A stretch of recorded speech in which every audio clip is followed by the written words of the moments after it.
அஸ்ஸலாமு அலைக்கும். இது அப்துஸ் வாய்ஸ், உங்கள் மனதிற்குள் பேசுகிற குரல்.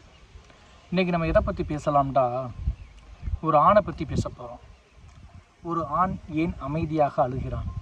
இப்படி ஒரு வார்த்தையை நான் இன்றைக்கி தலைப்பாக வச்சுருக்கேன். எதனால தான் நான் அப்படி வச்சுருக்கேன்னா, ஒரு ஆண் அமைதியாக அழுகிறான்.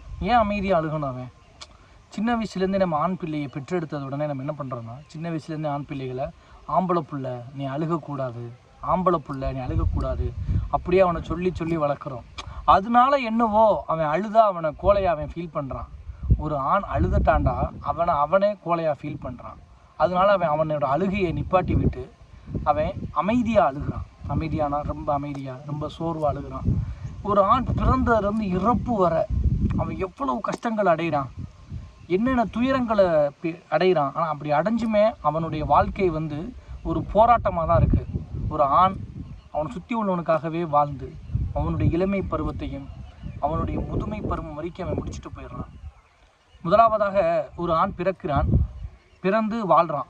இந்த பூமியில் வாழ்ந்து ஒரு இளமை பருவம் முடிஞ்ச உடனே பருவ வயது அடைந்தவுடன் ஒரு வாலிப பருவம் அடைகிறான். அடைந்த அந்த வான் என்னென்னா அவனுக்காக வாழவே இல்லை. அவன் சுற்றி உள்ளவங்க பெற்றோர்களுக்காக வாழ்கிறான், கூட பிறந்தவர்களுக்காக வாழ்கிறான். அந்த மாதிரி ஒரு ஆண் எல்லாத்துக்காகவும் வாழ்கிறான். ஆனால் அந்த ஆணோட வாழ்க்கை எந்த அளவுக்கு மோசமாக இருக்குது, அவன் கண்ணீர் விட்டு அழுகுறான். நான் உங்கள்கிட்ட கேட்குறேன், இந்த வீடியோ பார்க்கக்கூடிய எல்லா ஆண்கள்கிட்டையும் நான் கேட்குறேன், எத்தனை ஆண்கள் இரவு நேரங்களில் தனியாக இருக்கும்போது லைட்டில் ஆஃப் ஆனதுக்கப்புறம் கண்ணீர் விட்டு கதறி அழுதுருக்கோம்? யோசிச்சு பாருங்கள்.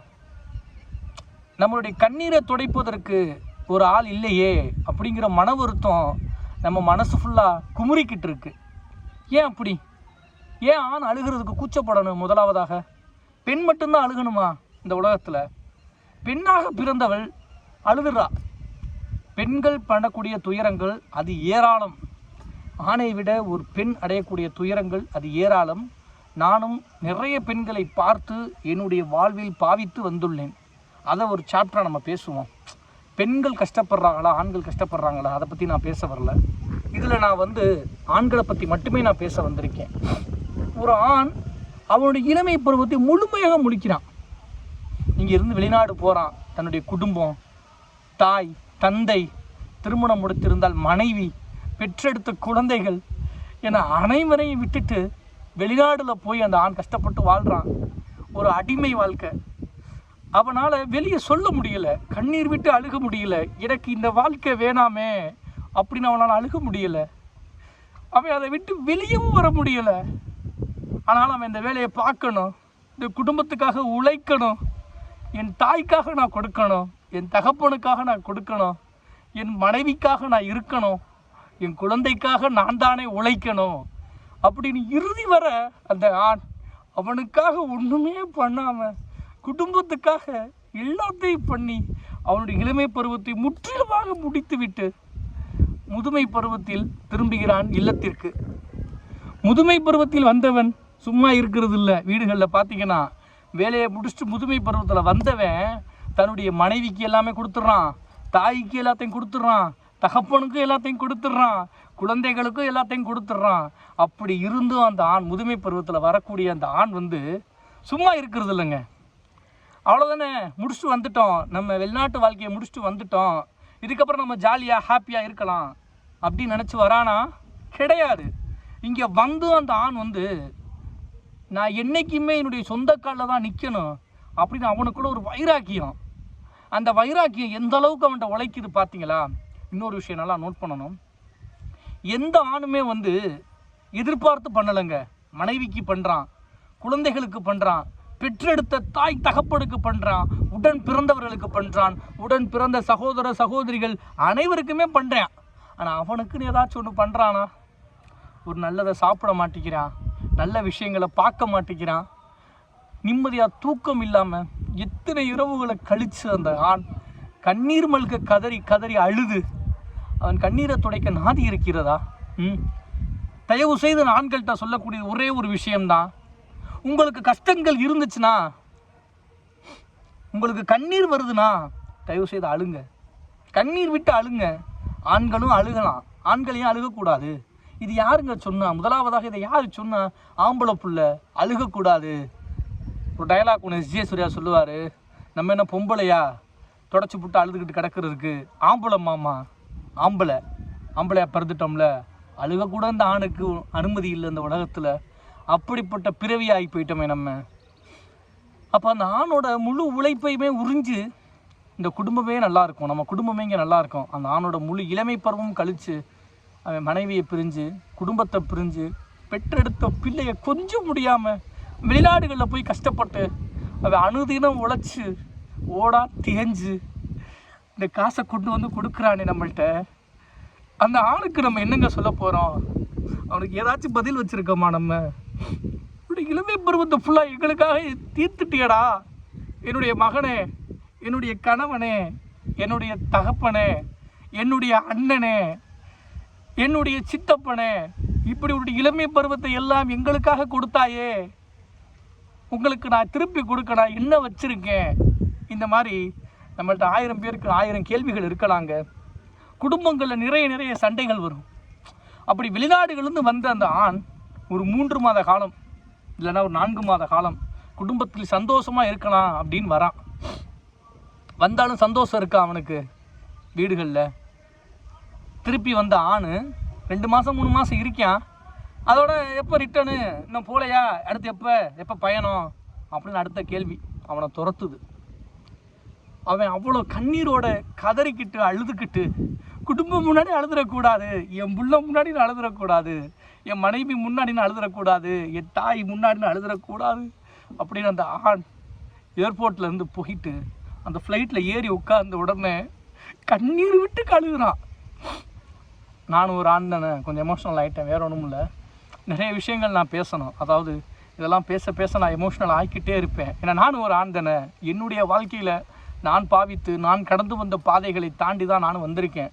அப்போ ஆண்களாக பிறந்துட்டாலே அழுக அனுமதி இல்லைன்னு மட்டும் நினைக்காதீங்க. தயவு செஞ்சு உங்களுக்கு ஒரு சேஃப் ஜோன் இருக்குது, என்னை புரிஞ்சுக்கிற ஆள் இருக்குது, என்னை கலாய்க்க மாட்டாங்க அப்படின்னு நீங்கள் நினச்சிங்கன்னா நீங்கள் அழுகுங்க, மனசு விட்டு அழுகுங்க. ஆனால் பிறந்த எல்லாருமே அழுகிறதுக்கு உரிமை இருக்குங்க இந்த உலகத்தில்.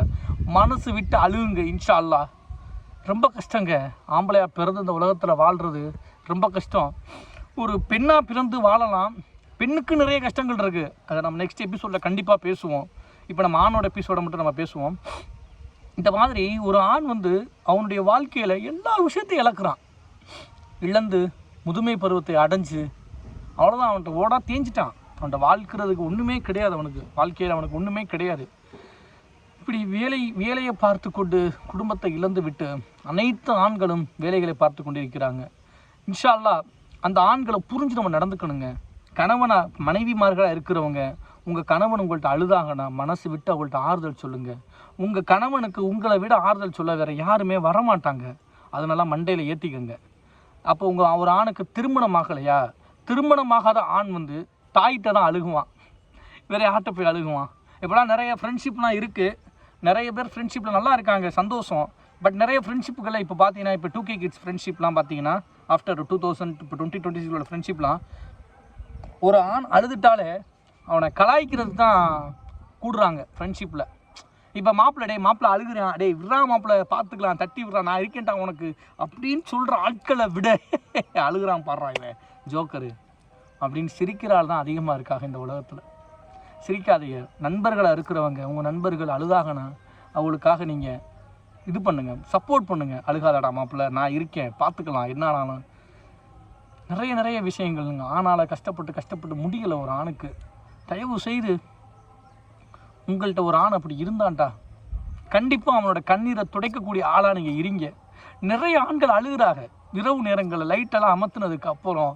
அவன் கண்ணீர்லேருந்து அவ்வளோ கண்ணீர் வருது அவன் மைண்ட் செட்டில் இருந்து. எதுக்கு அவன் அவ்வளோ அழுகிறான்? எதையோ நினச்சி அழுகிறான். நிம்மதியான உறக்கம் இல்லை, நிம்மதியான சாப்பாடு இல்லை. ஐயோ அடுத்து என்ன வாழ்க்கையவே அழிச்சிடறேன் அந்த ஆண். இப்போ இப்படிப்பட்ட ஆண்களை நம்ம எப்படி அவனை நம்ம பார்த்துக்கணும்? அவன்கிட்ட பதில் இருக்கா? அவன் நம்மளுக்காக உழைச்சி நம்மள்கிட்ட ஓடா தேஞ்சு போயிட்டு வந்துடுறானே, அவனுக்கு திருப்பி கொடுக்க நம்ம என்ன வச்சுருக்கோம்? அன்பு மட்டும்தான் நம்மள்கிட்ட இருக்குது.